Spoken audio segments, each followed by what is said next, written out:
हर 12 साल में मनाया जाता है महाकुंभ। लेकिन ये जो 2025 का महाकुंभ है ये आम महाकुंभ से सबसे अलग है, क्योंकि इस बार जो 2025 में ग्रह नक्षत्र बन रहे हैं वो लगभग 144 साल बाद बन रहे हैं। ये महाकुंभ लगभग 144 साल बाद आ रहा है। तो सवाल ये उठता है कि आखिर कुंभ मेला क्यों मनाया जाता है, इसके पीछे का रीज़न क्या है। महाकुंभ हिंदू धर्म में सबसे पवित्र और विशाल आयोजन माना जाता है। इसे मनाने के पीछे धार्मिक और आध्यात्मिक मान्यताओं का सबसे गहरा संबंध है। हिंदू धर्म के अनुसार महाकुंभ का आयोजन उन घटनाओं पर आधारित है जो अमृत मंथन से जुड़ी है। अब जानते हैं आखिर समुद्र मंथन हुआ क्यों था। एक बार दुर्वासा ऋषि ने देवराज इंद्र को श्राप दिया था कि तीनों लोग श्रीहीन हो जाएंगे। उस श्राप के कारण सारे देवी देवता कमजोर हो गए थे, और जब ये बात असुरों को पता चली तो असुरों ने सारे देवी देवता के ऊपर हमला कर दिया। उस हमले में सारे देवी देवता हार गए थे, क्योंकि वो उस श्राप के कारण कमजोर हो गए थे, और असुरों ने स्वर्गलोक पर कब्जा कर लिया। तभी सारे देवी देवता ब्रह्मा जी के पास गए और ये किस्सा सुनाया, और ब्रह्मा जी विष्णु जी के पास गए। तब विष्णु जी ने सुझाव दिया कि हमें समुद्र मंथन करना चाहिए, और उस समुद्र मंथन से जो अमृत निकलेगा उसे पीकर सारे देवी देवता अमर हो जाएंगे, जिससे उन्हें कोई फिर मार नहीं पाएगा।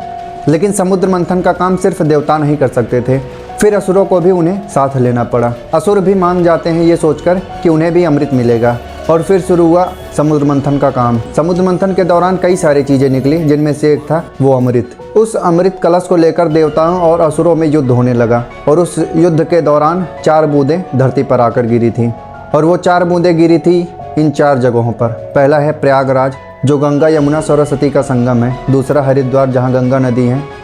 तीसरा उज्जैन, और चौथा नासिक। इस स्थानों पर अमृत की बूंदें गिरने से ये स्थान पवित्र हो गया, और यहाँ महाकुंभ का आयोजन किया जाने लगा। अमृत को पाने के लिए असुरों और देवताओं में 12 दिन तक युद्ध चला था, और ये 12 दिन हम इंसानों का 12 साल होता है। इसीलिए हर 12 साल में ये महाकुंभ मनाया जाता है।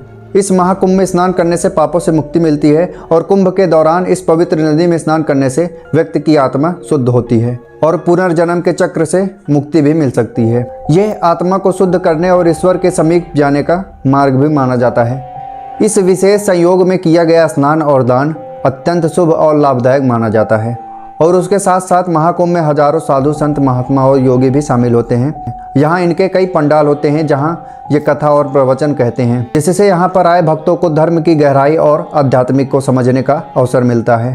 और उसके साथ साथ यहाँ पर गंगा आरती, प्रवचन, गंगा स्नान और पिंडदान भी किया जाता है। कुंभ मेले की सिग्निफिकेंस सिर्फ रिलीजियस पर्सपेक्टिव तक ही सीमित नहीं है। अगर हम इसे इंडियन इकोनॉमी के पर्सपेक्टिव से देखें तो कुंभ मेले के दौरान करोड़ों लोग इस मेले में शामिल होते हैं, जिससे ट्रैवल इंडस्ट्री को एक अच्छा खासा बूस्ट मिलता है, और इंडियन इकोनॉमी को भी एक अच्छा सपोर्ट मिलता है। इसे हम डाटा के अकॉर्डिंग देखते हैं।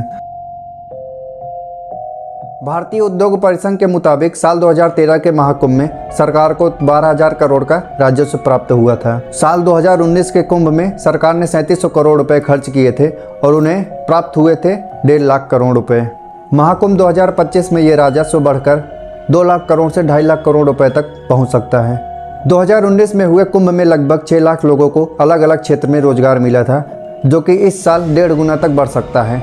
उत्तर प्रदेश टूरिज्म डिपार्टमेंट के मुताबिक अब तक 45,000 परिवारों को इस योजना के चलते रोजगार मिल चुका है। इस महाकुंभ में सिर्फ लोगों को ही नहीं बल्कि सरकार को भी एक अच्छा खासा सपोर्ट मिलता है, क्योंकि 2025 के महाकुंभ में सरकार ने 6,500 करोड़ रुपए खर्च किए हैं। लेकिन कुंभ मेला खत्म होते होते सरकार को 2 लाख करोड़ से 2.5 लाख करोड़ तक राजस्व मिल सकता है। अभी तक आपको समझ आ गया होगा कि कुंभ मेला इतना स्पेशल क्यों है, क्योंकि ये इतने बड़े स्केल पर होता है। इतने बड़े स्केल पर मेले को आयोजन करने के लिए बहुत बड़े बड़े चैलेंजेस भी आते हैं, जिनमें से एक चैलेंज होता है कि इस मेले में शामिल होने वाले श्रद्धालुओं की सेफ्टी और उनकी फैसिलिटी को लेकर, जिसके लिए सरकार ने एक अलग डिस्ट्रिक्ट घोषित कर दिया है, जो कि महाकुंभ मेला जिला कहा जाता है।